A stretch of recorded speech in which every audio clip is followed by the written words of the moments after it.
म्हणतात लग्नानंतर मुलीचं नशीब उघडतं, पण माझं नशीब उघडलं नाही, तर ते एका जीवन नरकात ढकललं गेलं. ज्या हाताने माझं कुंकू भरलं त्याच हाताने माझं अस्तित्व पुसण्याचा प्रयत्न केला जाईल असं मला कधीच वाटलं नव्हतं. सुयश नाव किती सुंदर, चेहरा एखाद्या देवदूतासारखा निष्पाप, पण त्या निष्पाप चेहऱ्यामागे एक क्रूर सैतान लपला होता. 5 कोटींच्या कर्जासाठी त्याने माझ्या सौभाग्याचा जो बाजार मांडला तो ऐकून तुमच्याही अंगावर काटा येईल. मी सायली, एका छोट्या गावातून शहरात नोकरीसाठी आलेली साधी मुलगी, मध्यमवर्गीय संस्कार आणि मोठी स्वप्न. सुयशचं स्थळ आलं तेव्हा सगळ्यांच्या डोळ्यात चमक होती. सुयश शहरातला एक मोठा बिझनेसमॅन, दिसायला देखणा आणि बोलण्यात इतका गोड की समोरचा माणूस त्याच्या प्रेमात पडल्याशिवाय राहायचा नाही. माझ्या आईबाबांना वाटलं पोरीचं नशीब फळफळलं, साक्षात देव माणूस मिळाला.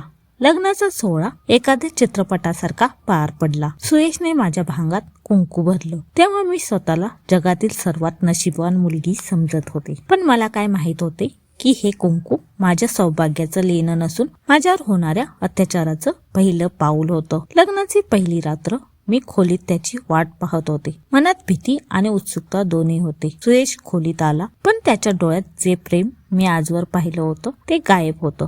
त्याऐवजी तेथे एक विचित्र प्रकारची भूक आणि क्रूरता होती. त्याने माझं मंगळसूत्र हातात धरलं आणि जोरात खेचलं. मी ओरडले, सुयश काय करताय, लागतंय मला. तो जोरात हसला आणि म्हणाला, लागते सायली, ही तर फक्त सुरुवात आहे. तुला वाटलं मी तुझ्यावर प्रेम करतो म्हणून लग्न केलं? नाही, मला गरज होती एका अशा जीवाची जिला मी हवं तसं वापरू शकेन आणि जी जगासमोर माझा सभ्य मुखवटा टिकवून ठेवेल.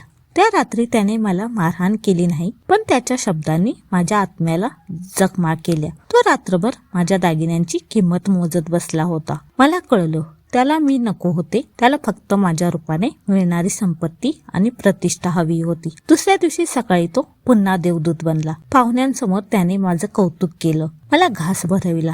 मला वाटलं रात्री जे झालं ते कदाचित एखादं वाईट स्वप्न असेल, पण नाही. लग्नानंतर आठवडाही झाला नव्हता. सुयशने कागदपत्रे माझ्यासमोर फेकली. ह्यावर सही कर, तो ओरडला. काय आहे हे, मी विचारले. तुझ्या नावावर 5 कोटींचं लोन काढतोय मी. तुझा पगार आणि तुझे दागिने गहाण ठेवून मला माझा बिझनेस वाचवायचा आहे. मी नकार दिला आणि त्याच क्षणी त्याने मला जोरात कानाखाली मारली. मी जमिनीवर कोसळले. माझ्या कपाळावरचं कुंकू माझ्या रक्ताने माखलं होतं. सासू सासरे बाजूच्या खोलीत होते, पण कुणीही मदतीला आलं नाही. उलट सासूबाई म्हणाल्या, अगं पतीची सेवा करणं हेच तुझं कर्तव्य आहे, मग तो तुला मारो किंवा तारो. दिवस जात होते.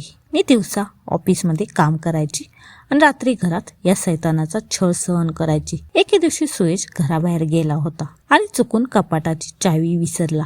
मी गुपचूप कपाट उघडलं. मला वाटलं तिथे पैशांचे हिशोब असतील, पण तिथे जे होतं ते पाहून माझे पाय लटपटले. कपाटाच्या कोपऱ्यात एक छोटी पेटी होती. त्यात 2 स्त्रियांचे फोटो होते आणि त्या फोटोंवर लालशाईने क्रॉस मारला होता. सोबतच काही वर्तमानपत्रांची कात्रणे होती. तरुणीचा संशयास्पद मृत्यू, विवाहितेची आत्महत्या. माझा श्वास गुदमरला. सुयशचं हे पहिलं लग्न नव्हतं. या आधीच्या दोन्ही पत्नींचा मृत्यू झाला होता आणि त्यामागचा सूत्रधार सुयश होता. मी ते फोटो हातात घेऊन रडत होते. तेवढ्यात मागून आवाज आला, सायली, माझ्या जुन्या कथा वाचण्यात तुला फार रस दिसतोय ना? मी मागे वळून पाहिले. सुयश दारात उभा होता. त्याच्या हातात एक धारदार चाकू होता आणि डोळ्यात साक्षात मृत्यू. मित्रांनो, सायलीच्या आयुष्यात आलेल्या या वादळाचा अंत काय असेल? सुयशचा तो खुनी चेहरा आता जगासमोर येईल की सायली त्या कपाटातल्या फोटोंसारखी कायमची शांत होईल? जाणून घेण्यासाठी या व्हिडिओला आताच लाईक करा. तुमची एक कमेंट सायलीला न्याय मिळवून देण्यासाठी महत्वाची ठरू शकते. सुयश माझ्या जवळ आला. त्याच्या हातातल्या चाकूपेक्षाही त्याचे डोळे जास्त धारदार होते. तो म्हणाला, सायली, माझ्या कपाटात डोकं घालण्याची चूक आजवर कुणीच केली नव्हती. माझ्या आधीच्या 2 बायकांनीही नाही. त्या बिचाऱ्या तर अपघातात गेल्या. तुलाही तसंच जायला आवडेल का? माझं शरीर भीतीने थरथरत होतं.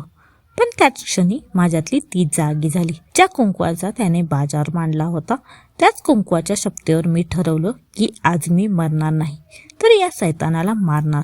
सुयशने मला पुन्हा खोलीत बंद केलं, पण त्याला माहित नव्हतं की त्याच्याच घरात एक असा माणूस आहे ज्याला त्याचं सगळं काळं सत्य माहित होतं. तो होता दगडू काका, सुयशचा जुना नोकर. दगडू काकाने गुपचूप माझ्या खोलीची खिडकी उघडली आणि माझ्या हातात एक जुना मोबाईल दिला. ताईसाहेब, सुयश बाबांनी माझ्या मुलीचाही बळी घेतला असता, पण मी तिला पळवून लावलं. आता तुम्हीच या नराधमाला धडा शिकवू शकता. या फोनमध्ये सुयश बाबांच्या सगळ्या गुन्ह्यांचे रेकॉर्ड्स आहेत. सुयशने माझ्या मृत्यूचा कट रचला होता. त्याने गाडीच्या ब्रेकची वायर कापली होती आणि मला जबरदस्तीने शहराबाहेर नेण्याचा बेत आखला होता. पण वाटेतच मी दगडू काकांनी दिलेल्या पुराव्याच्या आधारे पोलिसांना मेसेज केला होता. गाडी वेगाने धावत होती. सुयश हसत म्हणाला, सायली, आज तुझा शेवटचा प्रवास आहे. पण अचानक समोरून पोलिसांच्या गाड्यांची सायरन वाजू लागली. सुयशचा चेहरा पांढरा पडला. त्याचा देवदूताचा मुखवटा आता भीतीमुळे फाटला होता. पोलीस इन्स्पेक्टर मोरे यांनी सुयशला बाहेर ओढलं. सुयश पुन्हा नाटक करू लागला. इन्स्पेक्टर, माझी बायको वेडीक झाली आहे. ती माझ्यावर खोटे आरोप करते. पण मी पुढे आली. माझ्या हातात तो मोबाईल होता. इन्स्पेक्टर, हे ऐका सुयशचं खरं रूप. त्या रेकॉर्डिंगमध्ये सुयश त्याच्या पहिल्या पत्नीला मारण्याची कबुली देत होता. सुयशने पळण्याचा प्रयत्न केला, पण मी त्याला अडवलो. त्याच्या गालावर एक जोरात चपराक लगावली आणि ओरडली, हे माझ्या कपाळावरचं कुंकू नाही सुयश, हा तुझा काळ आहे. ज्या स्त्रीला तू अबला समजत होतास तिनेच आज तुझा नरक केलाय. सुयशला बेड्या टोकल्या गेल्या. सासू सासऱ्यांनाही पोलिसांनी ताब्यात घेतलं. घरी येऊन मी आरशात पाहिलं. माझ्या कपाळावरचं कुंकू विस्कटलं होतं, पण माझ्या चेहऱ्यावर एक वेगळाच आत्मविश्वास होता. मी कुंकू पुसलं नाही, तर ते पुन्हा नीट लावलं आणि मनाशी म्हटलं, कुंकू ही कोणाची मालकी नसते, तो तर स्त्रीच्या अस्तित्वाचा आणि तिच्या लढ्याचा सन्मान असतो. आज मी मुक्त होते एका सैतानाच्या तावडीतून आणि एका खोट्या नात्यातून.